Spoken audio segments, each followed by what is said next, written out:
ligadas à família. Uhum. Então, as culpas inconscientes são uma das mais difíceis de acessar. Por isso eu tenho que manter aquele lugar onde eu sou punida constantemente. Eu não entendi nada, mas achei lindo.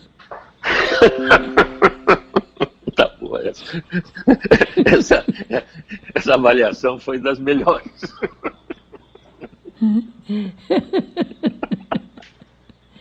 Eu não entendi nada, mas olha, foi maravilhoso. Não, é que chegou numa parte. Desculpa.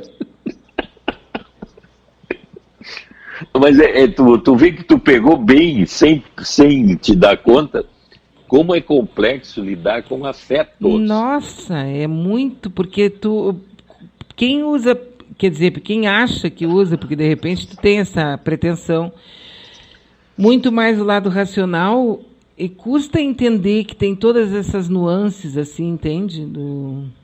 E outra coisa, Beatriz, que é mais complicado ainda, é que os terapeutas, a maioria deles, estão envolvidos por estruturas teóricas que nós temos que aprender e ler.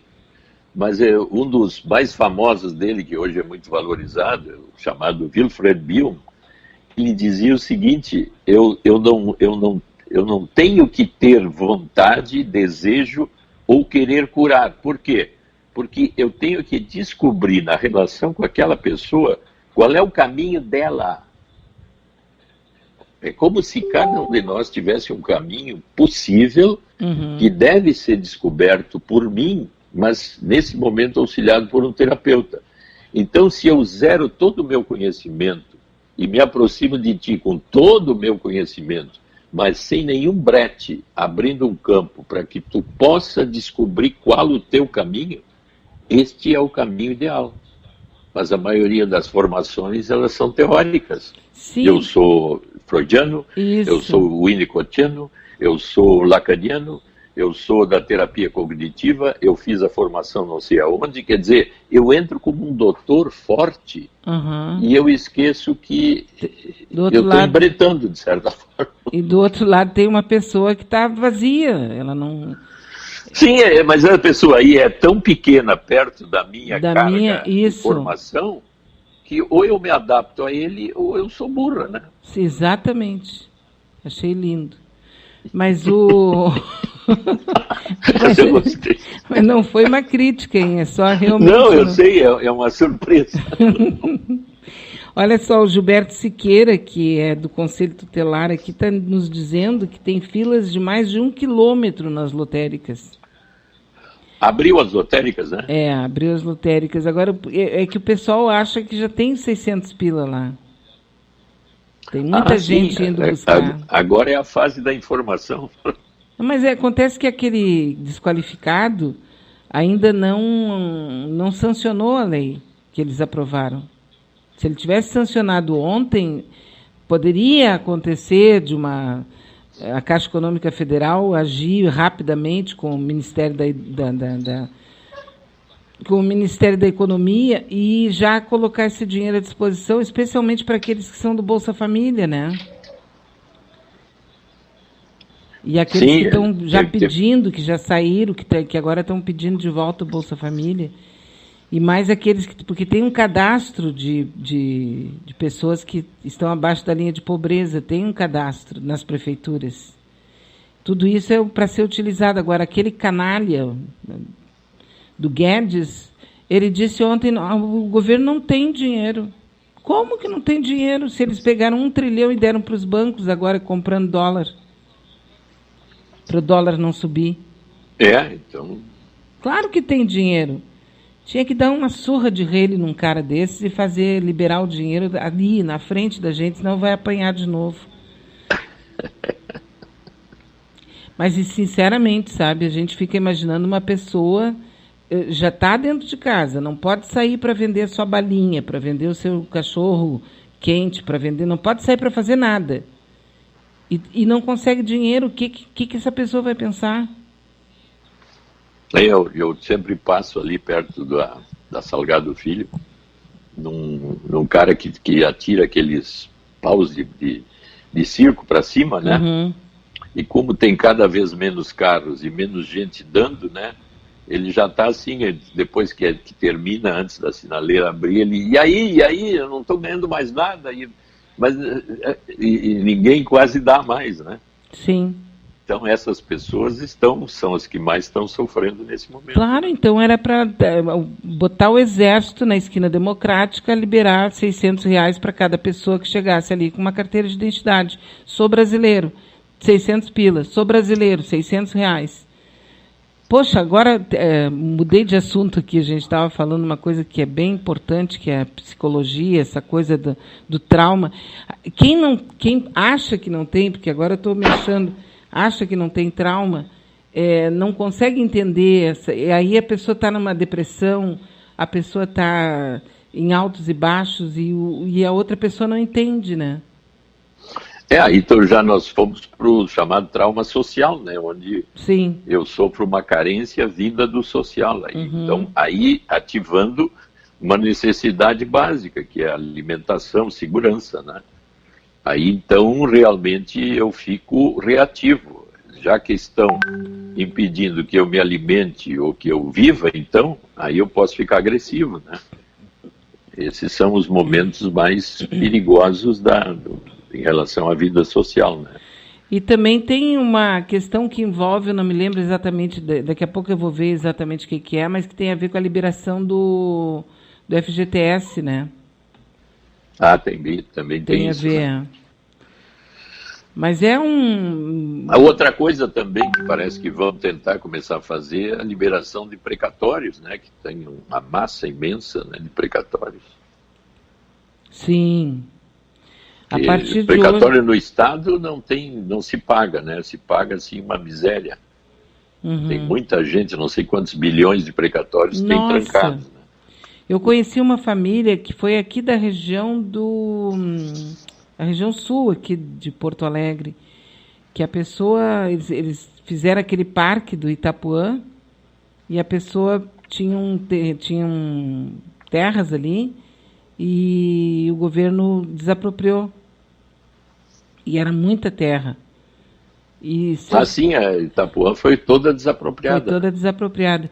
E aí os filhos viram o pai, que era dono, morrer sem receber, e agora os filhos estão morrendo sem receber também. Sim, são precatórios do Estado que estão congelados, né? Ninguém paga, ou então pagam assim, até tu pode vender o teu precatório para alguém que queira comprar, mas aí assim, o cara compra te dando 30% do valor do precatório, porque essa pessoa tem condições de esperar até ser pago. Né? Então, se tu tem 100 mil, tu ganha 30. Sim, isso aí, meu Deus do céu, eu conheci um escritório de advogados que eles compravam isso. Os precatórios. Isso, eles compravam e tinham pessoas que eles compravam em nome de outras pessoas, entendeu? Gente que tem um dinheiro bom aí, que faz um grande investimento, porque eu posso levar 5, 10 anos para receber uma coisa que lá, e como o precatório é corrigido por juros, então tu imagina o grande investimento que eu fiz, né? Sim. É como se eu investisse também em tipo letras do Tesouro, ganhando menos. Eu posso comprar uma letra do Tesouro para vencer em 2050. Aí quem vai ganhar o dinheiro é meu neto. Bea, para o Dr. Maia, qual seria a maior novidade em meio ao tédio? Pergunta aqui a Margarete. Eu acho que novidade é o próprio tédio, né? Então, ele como novidade para ti, deveria te mobilizar para descobrir formas de manipulá-lo. E uma das formas, nós mais ou menos falamos de várias, assim, mas uma delas é a capacidade de objetivar esse tédio no sentido, assim, da onde ele vem. Por que eu estou vivendo isso aqui agora? Tem que ver com a minha família, tem que ver com a pessoa que vive comigo, meu marido, minha mulher, os intuitos de profissionais que eu tenho, as ambições que eu tinha ou poderia ter tido e não tive. Quer dizer, tudo que leva a um sem sentido, porque o tédio está absolutamente imbricado no sem sentido existencial naquele momento em que eu estou vivendo aqui e agora. Então, a capacidade de objetivá-lo é aí que está o grande ponto. Sozinho, geralmente eu tenho grande dificuldade de fazer isso, porque eu não, como diz o próprio Einstein, tem uma frase fantástica: a estrutura que gerou o meu problema atual, como zona de racionalidade que gerou o problema atual, não tem condições de resolver o problema atual. Então eu tenho que aprender aquela frase comum que todo mundo conhece, a pensar fora da caixa. Como é que eu saio de mim, dentro de mim, para uma terceira posição? Eu sempre uso uma metáfora assim, que eu estou perdido na selva amazônica e eu não sei para que lado eu vou, porque tem árvores de 40, 50 metros acima de mim e eu não tenho condição de subir. Agora, se eu tivesse um drone e ele saísse de lá do chãozinho e fosse a 100 metros de altura, imediatamente eu começaria a ver os horizontes e qual é o lado norte, sul, oeste. Eu abriria campo. Eu diria para essa pessoa que eu teria que construir um drone interno em que eu saio de mim e percebo de uma forma única, pessoal e possível os motivos do tédio e do porquê que eu estou trancado nesse mundo fechado. Fazer isso é bonito de falar, mas é, de certa forma, bem sofrido de fazer. Mas esse seria um caminho de busca de si mesmo, quer dizer, tem gente que vai a Santiago de Compostela, né? Aí é que tá, né? É que a gente não foi treinado, nem recebeu essa orientação nas próprias religiões, que acho que vão ficar em xeque agora depois do coronavírus. Afinal de contas, as igrejas cancelaram os encontros semanais para cura, né? Por causa do coronavírus. Mas as igrejas, elas se apropriam do sentido que tu só tem se tu for na igreja. Exatamente. E se tu rezar com a igreja e contribuir para a igreja. Mas a igreja vive através de ti dando para ela e indo ela. Exatamente. Eu me lembro daquele do dominicano da Idade Média, do século XIII, que dava aulas na Sorbonne, em Paris, que é chamado de Mestre Eckhart. Mas, doutor Maia, o senhor é antigo, hein? Eu também, que eu me lembro dele, né? Quem sabe eu não estava lá. Aí ele era um dominicano da Igreja Católica e disse assim: olha, eu acho que Deus não está só lá fora, Ele está dentro. Então nós temos que descobri-lo dentro, porque então Ele abre um caminho pessoal para mim. Bom, quando ele disse isso, ele foi imediatamente levado à Inquisição e, se não fugisse, teria sido queimado. Aí ele fugiu para a Alemanha e deixou vários escritos que até hoje todo mundo, até os teóricos da psicanálise, levantam, que seria uma visão do misticismo intelectual ou racional, que ele deixou como um evento muito importante, que tem que ver com isso que a gente está falando. Uhum.